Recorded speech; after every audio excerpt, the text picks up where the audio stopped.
아침마다 말씀으로 밝은 빛을 채우네. 저희가 느헤미야는 얼마 전에 이제 1장부터 13장까지 묵상을 한 내용입니다. 그래서 아마 익숙하신 말씀일 겁니다. 이 느헤미야를 한번 쭉 보았지만 우리가 다시 한번 복습을 하다시피 해서 다시 한번 본다면 이 느헤미야는 크게 두 개로 나눠질 수 있죠. 1장부터 7장까지 내용과 8장부터 13절까지 내용이 이렇게 구분됩니다. 이 7장까지 내용은 성벽을 재건하는 이야기입니다. 성벽. 그러니까 성전은 아주 이로부터 한참 전에 재건이 되었고 그 다음에 좀 세월이 지나서 한참 지나죠. 한 7, 80년 지나서 성벽을 재건하는 일을 7장까지 다루고 있고 이전 8장부터 13장까지는 성벽이 다 지어진 이후에 그리고 이스라엘 백성들이 회복이 돼야 되는데 그 회복은 말씀에 있다 하는 그 말씀을 강조하는 내용입니다. 그래서 이제 오늘 저희가 읽은 이 말씀은 이제 성벽이 다 지어지고 이제 말씀을 강조하는 그 시작의 첫 부분이라고 말할 수 있죠. 그래서 이 말씀을 전하는 일에 그 에스라가 등장하는 것을 볼 수 있습니다.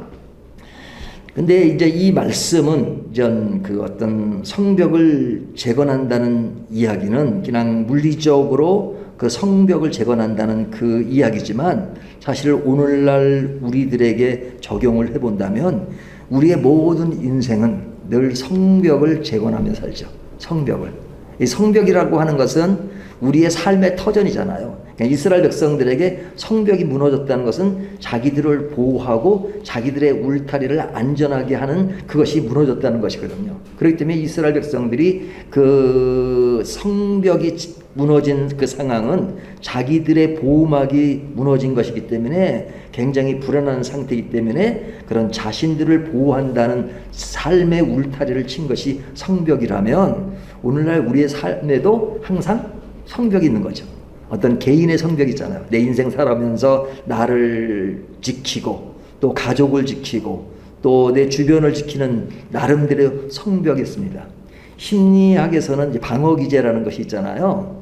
예, 이제 사람들이 개인 살아가는 일에 있어서 자기를 보호하는 차원에서 어떤 반응하는 것을 방어기제라는 말을 쓰듯이 우리의 삶의 모든 인간은 개인이나 공동체나 어떤 성벽이라는 것이 있습니다. 성벽. 근데 이 성벽을 재건한다는 것, 이것은 우리의 삶의 터전입니다. 삶의 터전입니다. 근데 이 느헤미야에서는 성전을 며칠 만에 재건을 했죠? 기억나세요? 52일 만에 재건한 겁니다. 그러니까 52일 동안 재건한다는 것은 굉장히 빠른 시간에 재건한 겁니다. 그 당시에 재건할 때 뭐 사람들에게 막 급료를 주고 그다음에 품삯을 주고 한 것이 아니라 그냥 그 사람들이 다 헌신적으로 와서 그것을 빨리 이것을 회복해야 되겠다 해서 모든 사람들이 총동원되어서 52일 만에 성벽을 재건한 겁니다. 여기에는 많은 사람들의 헌신 그리고 희생 그런 것이 들어가 있는 것이죠. 이것처럼 우리가 2025년도 우리의 밝은 교회를 생각해보면 모든 교우분들이 하나같이 성벽을 재건하듯이 각자가 가진 은사, 각자가 가진 헌신, 희생 이런 모든 것들이 모아져서 2025년도에 성벽을 쌓았습니다. 그런 쌓았던 것이 있고 또 그것이 2025년 12월 30일 날 오늘 우리가 그 완공된 그런 것을 보고 있기 때문에 참 감사하다. 이스라엘 백성들이 성벽을 지어진 것을 감사했던 것처럼 우리의 2025년도의 성벽을 다 완공하고 마치고 그리고 완성된 성벽을 보면서 흐뭇해하는 것처럼 우리의 그런 감사함 이런 것들을 나누는 시간이기도 하죠. 한 해 동안이 너무너무 감사합니다. 우리의 성벽, 하나님이 주신 성벽을 완공했기 때문에 그렇습니다. 그런데 우리가 이제 완공했다는 이야기가 7장까지 나오고 8장에 들어오면 뭐에 대한 말씀이라 그랬어요? 말씀으로 그 사람들이 회복되는 그 이야기를 하잖아요. 그러니까 성벽이 완공되는 것으로 다 일이 끝난 것이 아니라 성벽은 우리의 삶을 보호하는 그런 굉장히 중요한 울타리지만 그것이 다가 아니라 실제로 물리적인 성벽 이상으로 우리의 영적인 문제, 우리의 신앙의 문제를 지탱할 수 있는 것은 바로 하나님의 말씀이다 하는 겁니다. 그러니까 물리적인 보호도 필요하지만 그러나 우리의 신앙적인 그런 중요한 우리를 지키고 우리를 보다 성숙하게 나가는 것에는 말씀이 필요하다. 말씀이 우리에게 중요하다.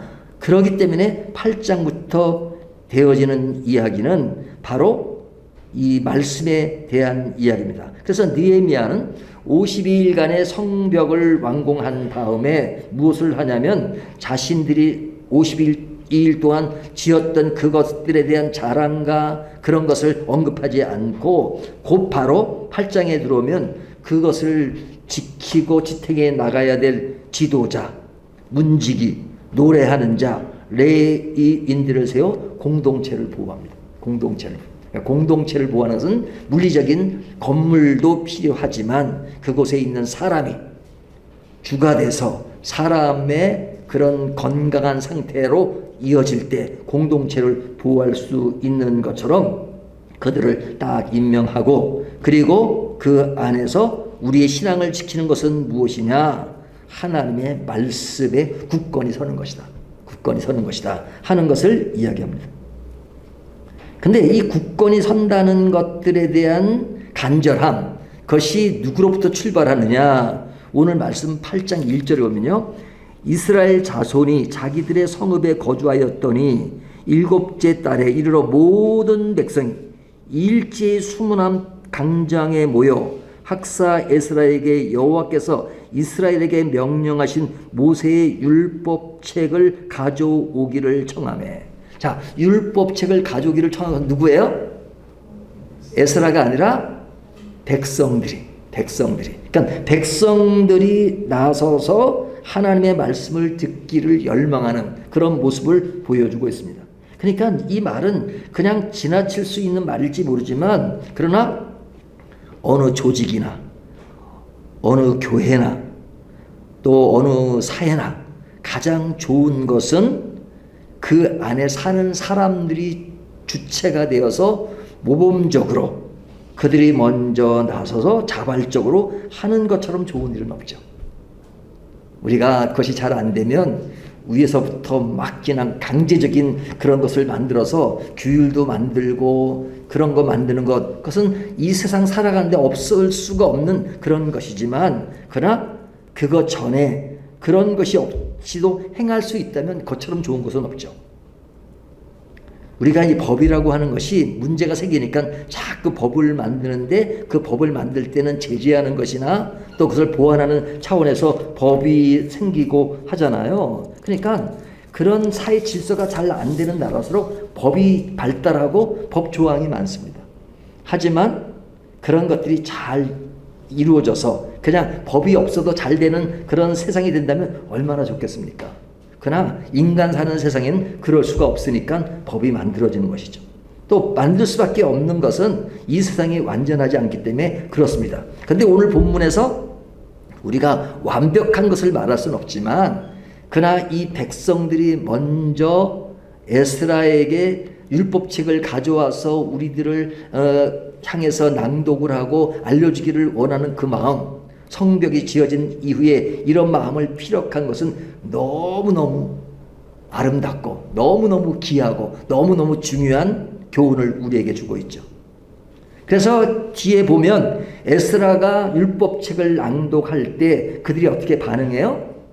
조금 전에 읽었던 말씀처럼 5절 6절을 보면 그들이 어떻게 반응하죠? 6절 모든 백성이 손을 들고 아멘 아멘 하며 응답하고 아멘 아멘하고 응답하고 그 아멘이라는 말은 그 말씀이 이루어지기를 바라는 하나님의 말씀이 우리 속에 늘 잠재되어 있어서 그것이 삶으로 드러나기를 원하는 그 간절한 마음을 피력하는 것이잖아요. 그래서 그들이 아멘 아멘 응답하고 그리고 그 뒤에 보면 9절 10절에 보면 백성들이 그 말씀을 듣고 어떻게 해요? 울어요. 울어요. 그 우는 것은 슬퍼서 우는 걸까요? 감동으로. 감동으로 옵니다. 감동을 받고 옵니다. 이 사람들이 감동을 받고 우니까 여기에 에스라와 레인들이 뭐라고 이야기를 해요? 말씀을 보면 다 읽진 않지만 근심하지 말라. 여호와로 인하여 기뻐하라. 이렇게 말하잖아요. 그러니까 이들의 말은 앞에 우는 백성과 모순되는 얘기가 아니고 대비되는 것이 아니라 그들의 눈물도 아름다운 눈물이고 그 아름다운 눈물 속에 하나님의 사랑의 기쁨들을 같이 그 눈물과 어우러서 하모니를 이루면서 한쪽은 울며 울지마 울지마 기뻐해야 돼 라고 그 말에 대해 반대적으로 얘기하는 것이 아니라 그 울음과 기쁨이 하나 어우러져서 하나로 된 그 모습 너무너무 아름다운 것이죠. 말씀으로 마음이 찔리고 마음이 위로를 받고 기쁨을 얻는 그 위대한 하나님의 말씀의 능력이 서로에게 딱 어우러져 가지고 이렇게 하나된 마음을 가질 수 있는 것이 얼마나 아름다운 모습입니까? 그래서 이들이 그 말씀 속에 무르익으면서 그들이 예전에 다 행하다가 없어진 것들을 다시 찾습니다. 그 찾는 이야기가 뭐냐면 초막절이죠. 14절부터 17절까지 내오면 그들이 하나님의 말씀대로 기록된 초막절을 그동안 지키지 않았어. 오랜 세월 동안 지키지 않았던 그 초막절을 지키기 시작했다. 오랫동안 방치되었던 신앙의 모습을 되찾는 진정한 회복의 모습을 보여주고 있죠. 그래서 에스라는 이 집회가 될 첫날부터 마지막까지 날마다 율법책을 낭독하고 백성은 그 규례를 따라서 기뻐하고 감사하고 아멘 아멘 하며 즐거워하고 그리고 감동 속에 젖어 있는 그런 모습을 보여주고 있습니다. 그러니까 진정한 변화의 흐름들을 어떻게 지금 설명했어요? 성벽이 지어지고 성벽이 지어진 것이 다가 아니라 그 속에 말씀이 살아나고 그 말씀은 자발적으로 일어나고 그런 말씀이 무르익으니까 그들이 삶으로써 그동안 흩어졌던 그동안 무너졌던 그런 것들을 다시 세우는 그런 마음을 지금 가지고 지금 감격 속에 있는 그런 모습을 보이고 있잖아요.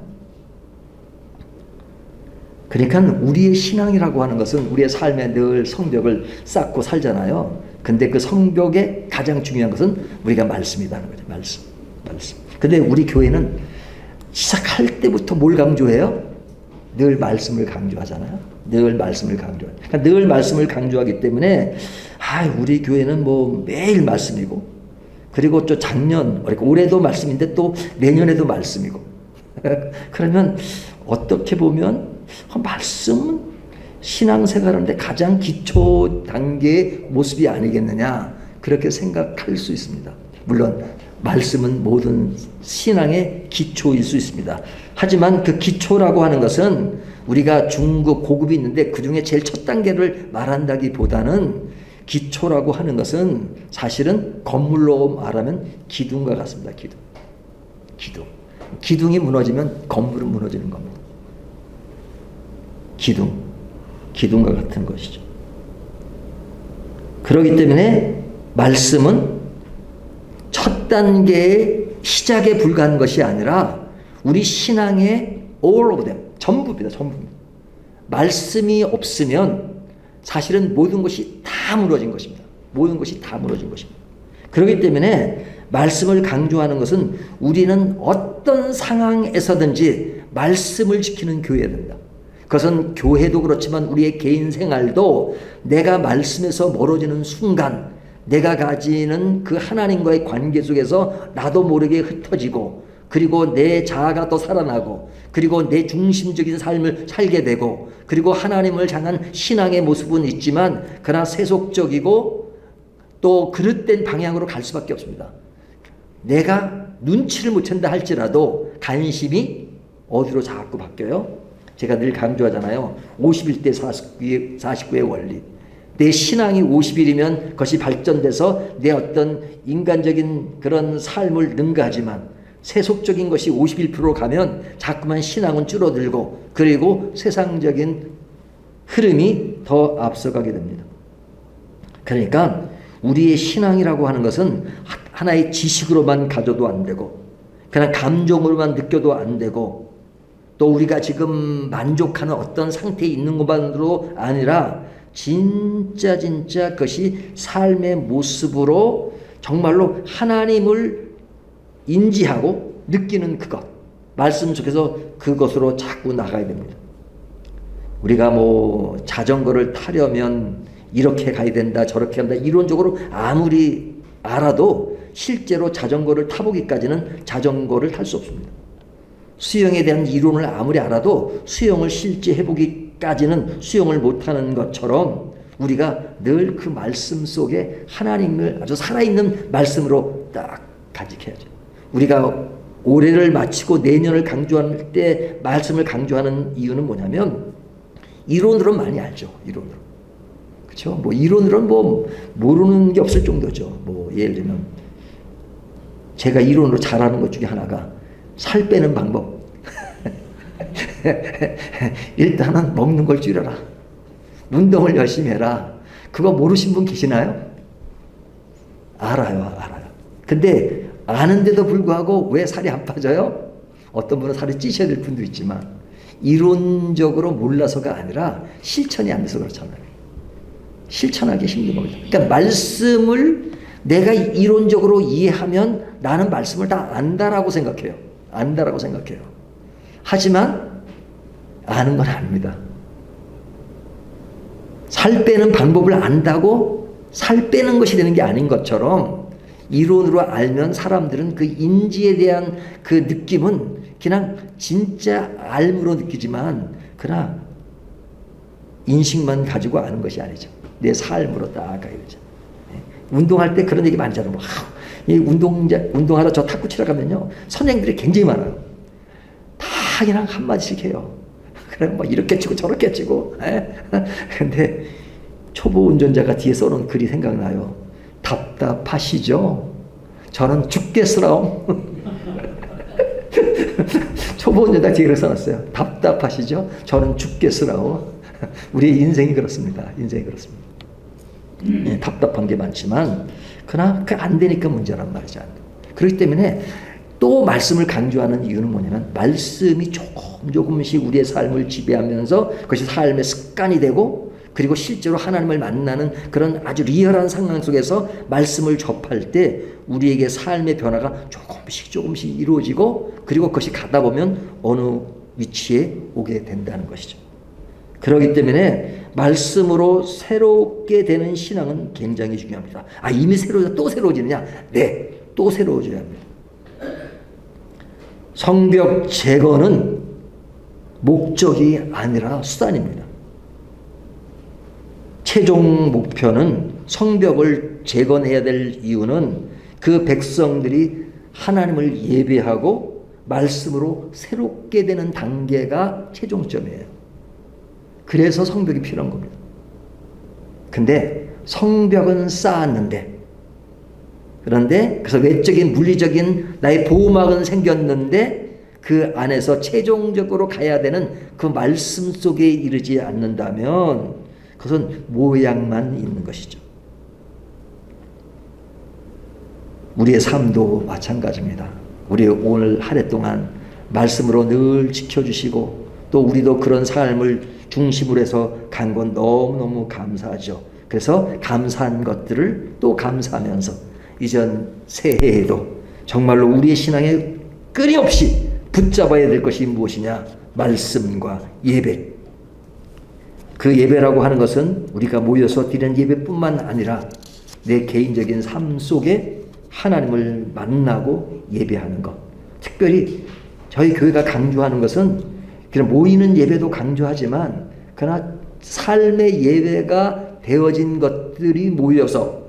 것이 모여서 우리의 의식 예배가 살아있을 때 그 의식 예배는 정말로 가치가 있는 것이죠.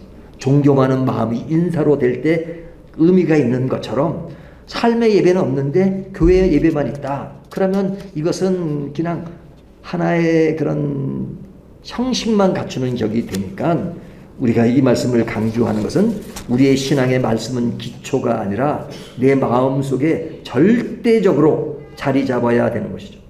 조금 전에 말씀드린 것처럼 말씀은 기둥과 같습니다. 그리고 우리의 삶의 공기와 같습니다. 공기가 없으면요, 없는 즉시 죽어요. 사람 없는 즉시 죽어요. 말씀은 그거 같습니다. 기둥과 공기처럼 기둥이 무너지지 않고 우리의 삶에 넉넉한 산소, 공기가 있어서 우리를 늘 신선하게 하고 우리를 건강하게 만들고 살아 생동력 있게 만드는 것. 그래서 우리 개인이 살고 교회가 살고 그리고 교회가 정말로 진실함과 성실함과 그리고 신실함으로 지켜가는 것 얼마나 중요합니까? 어제 제 친구가 있는데 전주에 있는 친구인데 제가 그 친구랑은 가장 목회 철학이 같은 친구예요.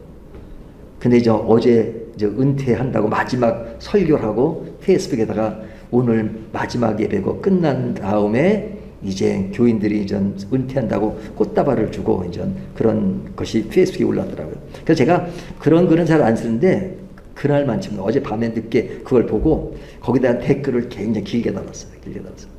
그래가 친구 누구누구 목사 그동안 정말 수고하셨습니다. 근데 그 수고가 뭐냐? 처음부터 마지막 끝까지 신실함, 성실함, 그리고 그 가운데 어떤 것이 변질됨이 없이 그렇게 쭉 지켜온 그것을 보면서 존경스럽다. 제가 이렇게 공개적으로 그런 말 잘 안 쓰거든요. 근데 그런 말을 꼭 그냥 하고 싶었던 그 마음이 있어서 그 말을 썼는데 우리 모든 우리 교우들 또 우리 교회가 정말로 올 한 해가 그랬던 것처럼 내년에도 신실함과 순수함과 그리고 진실함 이것들이 어우러져서 말씀 속에서 그런 것들을 다시 해나간다면 우리의 교회는 진정한 아름다운 교회이고 그리고 우리 개인도 아름다운 신앙의 삶을 가지는 것이 아니겠습니까? 저희가 이제 송구영신 예배라고 오늘 했는데 11시에 들어서 12시가 딱 되면 매년마다가 이제 딱 12시가 되면 3, 2 이렇게 했는데 오늘은 그럴 수가 없습니다. 그렇지만은 그냥 지금이 이제 5시 35분이면 한 11시 35분으로 생각하시면 좋을 거예요. 시간의 어떤 것보다도 올 한 해 동안 너무너무 진짜 감사한 게 오늘 제가 조금 일찍 나와가지고 오신 분들과 진짜 얘기를 길게 하고 싶었던 것이 뭐냐면 한 해를 생각하니까 너무너무 감사해요. 또 위로가 되고 격려가 되고 한 해 동안 이제 아쉬운 것은 좀 교인이 좀 더 늘었으면 좋겠다. 그런 건 좀 아쉽긴 하지만 그러나 개인 간의 어떤 그런 교제 너무너무 감사하고 내가 우리 성도님들이 계셔서 내가 살 수 있는구나. 저 자신도 격려를 받으면서 올 한 해를 보냈던 것 같습니다. 우리가 한 해 동안 성벽을 쌓았고 말씀도 잘 쌓아서 12월 31일까지 왔습니다. 이제 2026년 우리가 이런 기반을 통해서 더욱더 내일을 향해서 내년의 성벽도 잘 쌓고 그리고 그 성벽 안에서 이루어지는 그런 목표점이 하나님의 말씀이 되어서 늘 하나님을 향한 삶의 예배가 이루어지고 그 예배가 신실함과 성실함과 순수함으로 내년을 이끌어갈 수 있다면 그것처럼 또 감사한 일이 어디에 있겠습니까? 느헤미야는 또 백성들은 성벽을 세운 후에 말씀을 붙들었습니다. 그것처럼 우리도 새해를 맞으면서 말씀을 붙들면서 계속 갈 때 10절에 있는 말씀처럼 여호와를 인하여 기뻐하는 것이 너희의 힘이니라 이렇게 말씀하셨던 것처럼 말씀 속에서 기쁨을 얻고 예배 속에서 힘을 얻으며 말씀으로 새롭게 되는 한 해가 되기를 진정으로 소망합니다.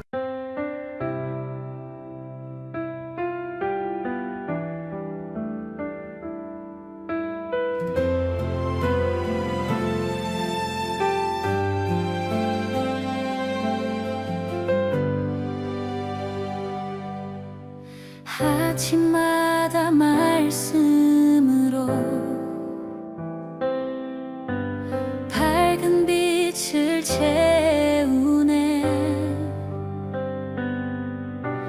기도 속에 주님 계시고 숨결마다 찬양 되네. 밝은 교회 그 이름처럼 세상